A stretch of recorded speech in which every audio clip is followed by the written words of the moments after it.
नमस्कार, मी पंजाब डक बीड जिल्ह्यासाठी एक सांगू इच्छितो की आता 19, 20, 21, 22 पर्यंत तुमच्या बीड जिल्ह्यात दररोज वेगवेगळ्या भागात चांगला पाऊस पडणार आहे, पिकाला जीवदान ठरणार आहे.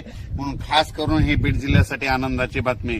त्याच्यानंतर लातूर जिल्हा झालं, सोलापूर जिल्हा झालं, धाराशिव जिल्हा झालं, नगर जिल्हा झाला, परभणी जिल्हा झाला, नांदेड जिल्हा, हिंगोली जिल्हा, जालना जिल्हा, संभाजीनगर या जिल्ह्यातल्या शेतकऱ्याला सांगू इच्छितो की उद्या 20 जुलैपासून 20, 21, 22 आणि 23 या दरम्यान चांगला दररोज वेगवेगळ्या भागात भाग बदलत पाऊस पडणार आहे. म्हणून हा अंदाज लक्षात घ्यायचा.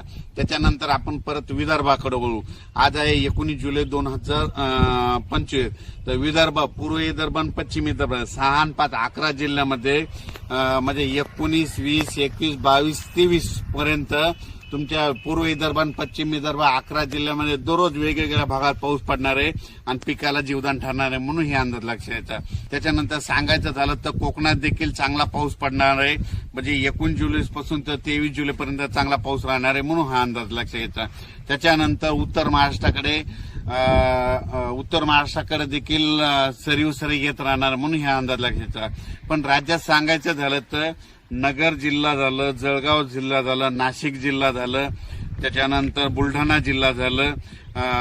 बुलढाणा ह्या भागामध्ये म्हणजे 22, 23, 24च्या दरम्यान तिकडल्या भागामध्ये चांगला पाऊस येणार आहे. म्हणून हे अंदाज लक्षात घ्यायचा. त्याच्यानंतर राज्यातले सर्व शेतकऱ्याला सांगू इच्छितो की खास करून पूर्व विदर्भ आणि पश्चिम विदर्भ की 25च्या नंतर 25 जुलै, 26, 27च्या नंतर विदर्भ, पूर्व विदर्भ, पश्चिम विदर्भामध्ये पुन्हा एकदा मोठा पाऊस येणार आहे. त्याच्यानंतर हे अंदाज त्याचा नंतर दिलेत आहे.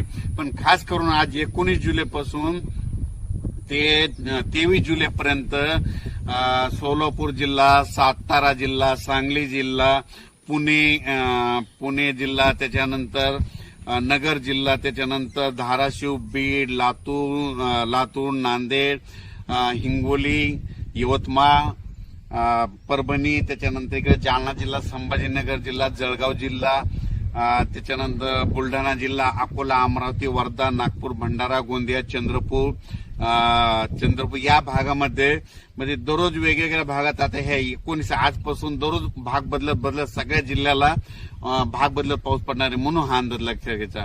अचानक वातावरणात बदल झाला तर लगेच एक मेसेज दिला जाईल. पाऊस कसा पडणार आहे ते एक सांगतो. असा रिमझिम नाही पडणार, अर्धा तास पडणार आहे, 1 तास पडणार आहे, पण शेतातून पाणी बाहेर काढणारा पडणार आहे. म्हणून हा अंदाज लक्षात घ्यायचा.